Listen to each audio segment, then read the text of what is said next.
Shalom, shalom, Israel. First and foremost, I want to give all honor, glory, and praise unto YAHAWAH, YAHAWASHI, the months, the elders and apostles, great millstone, and shalom to my YAHAWAH, who are diligently waiting to be delivered from this final captivity. This is Brother Kyle coming at you with another lesson, and just gonna try to my best to flow through the Spirit. But the first thing I want to kind of say is, I've been seeing, or I've been watching brothers' videos, talking to brothers and stuff like that, and and I have had some of my own, where the brothers told me of, or the brothers either made a video telling about a dream, or a brother told me this dream, or I myself had my own dream of basically Jacob's trouble. And how we got locked up, people got locked up, or I got locked up in it. There was government officials coming out after me and stuff like that, and other brothers are saying that they are on the run and stuff like that. And this is that's one of the well, actually, let me bring this out first.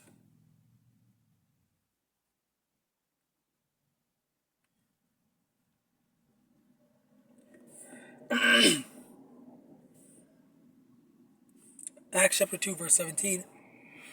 And it shall come to pass in the last days, saith Yahawah, I will pour out of my spirit upon all flesh, and your sons and your daughters shall prophesy, and your young men shall see visions, and your old men shall dream dreams. Okay, so one of the prophecies was that we would be seeing some dreams that tell us about what's going to happen. We're going to see, and that was another thing where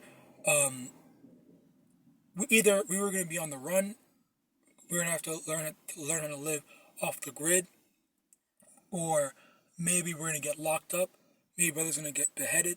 Okay, there's a lot of different ways, or depending on who you are, depending on your lot that the Lord assigns to you. Depending on your lot that the Lord assigns onto you, something's going to happen to you accordingly.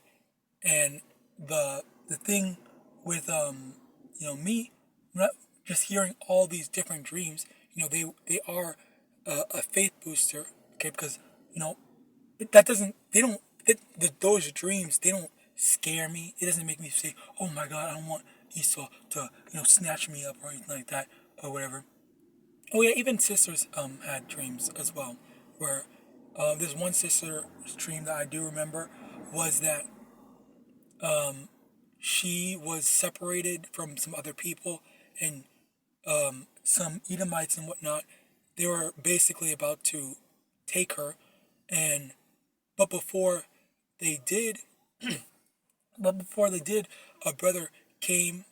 A brother, I think she said a brother that she knows, came and saved her, just beat those dudes up, and the brother took her away from that dangerous or bad situation. Okay, and she was so grateful, thanking the brother and all that stuff like that. And this is the type of thing that we really, that we can only hope and pray actually happens down the line. Okay, we can only hope and pray that the Lord will actually have mercy on us specifically. Okay, each of us individually, because maybe the thing is, maybe not all of us are worthy of mercy. Okay, maybe we're not doing the best that we should be doing. Maybe we're not as diligent as we could be. And that's something to really think about and to really ponder. Are you actually doing everything that you can? Are you putting your best efforts into serving the Lord Yahawah Shemi? Alright? Or are you being a slacker? Are you doing the bare minimum? Alright? Are you treating this as, a boring job? Alright? Thinking to myself first and foremost, because I really had to make that realization on my own. Okay, I try my best to. Well, I mean, it's not even that trying my best, but the thing is, for me personally speaking, as a man, in this truth, what I try to do, I try to mechanically put my mind, make my mind unconsciously be able to do things to that I need to do. All right. So, like say for example, like when you go to work, okay, you have to make sure. Let's say your job is to wash dishes, okay. You want to make sure that there's literally nothing. But washing the dishes might be just a boring job in general. So you're washing the plates and whatnot, and you're not fully conscious or fully there to see, okay, are the plates actually clean? Okay, so as a result of that, you might miss some stains, and you might put the clean thing, and people say, hey, this plate is dirty or whatever. All right. So as a result of that, for what I do, I set my mind to unconsciously do, like, get in there, so that there is a very low chance of there actually being a reason to complain about the work that I'm doing. Okay, I genuinely try my best to do that, but sometimes it's not good enough. All right. So as a result of that, it really just falls back. And Slakia, this is another thing that I always have a problem with, because I think that comes from how society has become, and as a result of that, I am partially a victim of that. And that's in the sense that society and all the things that they do, they've made it so that we are used to being lazy or having stuff be easy for us. And that's also a part of Esau's plans, where we don't think for ourselves, but he thinks for us. And that was with the juice. The juice, where they were trying to get everyone to take the C9V. All right, everyone's trying to get that, not because they made the educated decision on their own, but because they were saying that the government said to do it, so we have to do it. Everyone just go do it. Okay, but people that were smart enough to make their own decisions, they said, you know what, either they were heavily against it, or they were just skeptical, and they were just saying, hey, you know what, me personally, I don't want to do it. All right, and people were being demonized for that, because that's the way that Esau is trying to turn people. They're trying to turn people into zombies, where you need a third party to make decisions and to think on your behalf. All right, and that was a very major issue that kind of fucked everyone up. Even one thing that I took note of, even with games, they're constantly oversimplifying games and everything in general, so to the point where, like, you really don't need to think, or you don't need to think for a lot of stuff. Okay, there are some, like, fucking Legend of Zelda, where you have to think for some puzzles and stuff like that. A lot of that shit is in the past now. All right, I even, like, there was this one gaming series that I always try to play. I like playing whenever I have money or whatever. Disgaea, where the first 5 or 110 games, whatever, the first 5 main games, they were all really good. Everyone loved it. Everyone loved them to varying degrees. But then on the 6th one, they introduced some stupid ass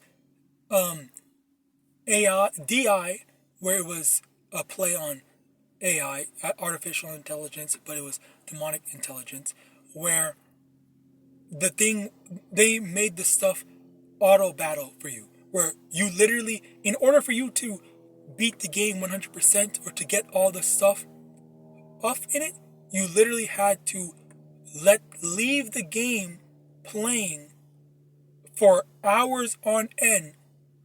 Let the game play by itself for multiple hours, damn near days. Okay, I literally had to.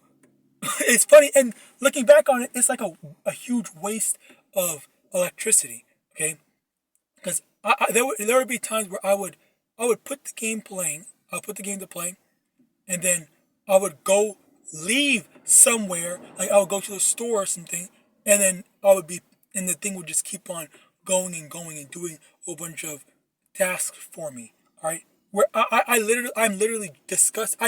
I finished it. I beat everything, but that was the thing that Esau, and this is how the system is being made out to be. All right, maybe I should get another precept.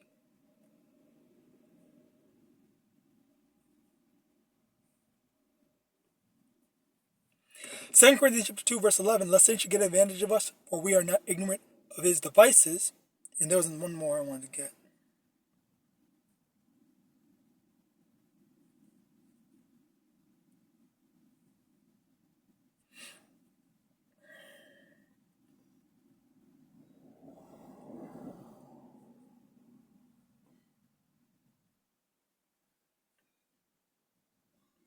Sirach 14, verse 7, and if he doeth good, he doeth it unwillingly, and at the last he will declare his wickedness. All right.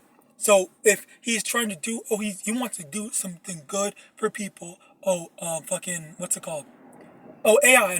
Let's go back to AI then. With the whole AI thing, AI companions. All right.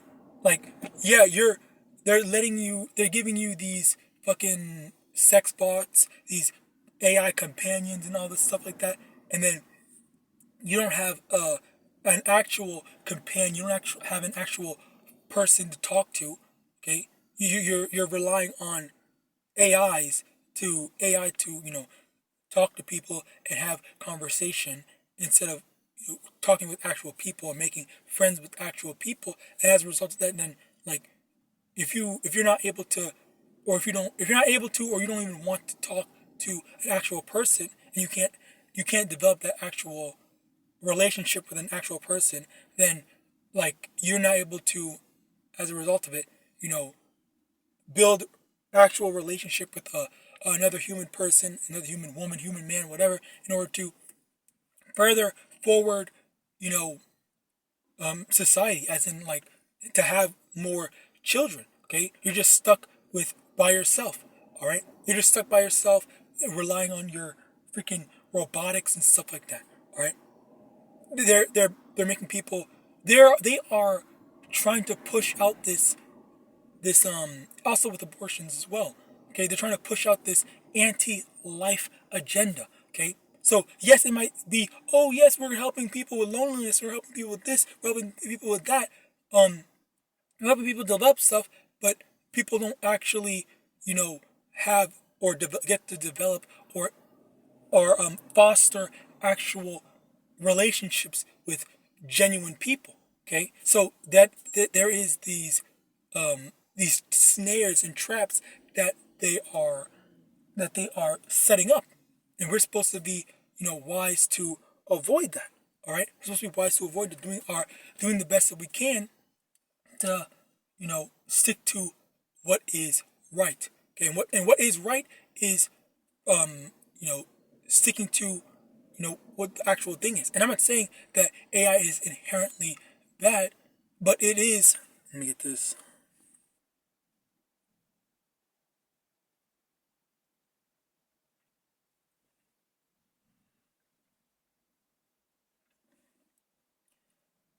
Deuteronomy chapter 12, verse 29. When the Lord thy power shall cut off the nations from before thee, whither thou goest to possess them, and thou succeedest them, and dwellest in their land, take heed to thyself that thou be not snared by following them. After that, they be destroyed from before thee, and that thou inquirest not after their gods, saying, how did these nations serve their gods? Even so will I do likewise. And the thing is that people, they grow people can grow too attached to a certain thing, all right?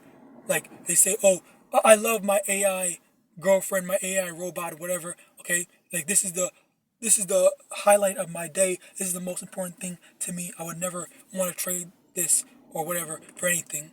All right, where they get more, they get better. Fuck it. Let's say a man has better interactions with an AI female than with an actual female. As a result of that, they just they don't ever want to talk to a real woman, because real women treat them or treat men like garbage or treat men like a bank account. So if an AI robot's not going to do that, why would you waste your time with that? All right, and that's just the sad reality of it. Also, that these women treat men like hard garbage, and as a result of that, women in general are pushing men away. All right. Also with that, it becomes increasingly hard to, want to be around people. Okay, because I'll say that as well. I don't even like, interacting with people. But the thing is, the difference between, me and just a regular man is that I know what's waiting for me. I have the hope and faith in, the correction of the world, whereas these men in this society, they really don't have much to look forward to. They don't have anything to believe in, and they just live in empty existence. So they try to find any type of solace and happiness in these things, okay? Like the AI stuff, all right? So, the whole AI thing, sticks, that is a part of it, and it is also Esau's, customs, and it's becoming a norm now. So with that, I pray this lesson was edifying. I want to give all honor, glory, and praise unto YAHAWAH, YAHAWASHI, YAHAWASHI, the elders and apostles of Great Millstone, BANYAMAN, Shalom.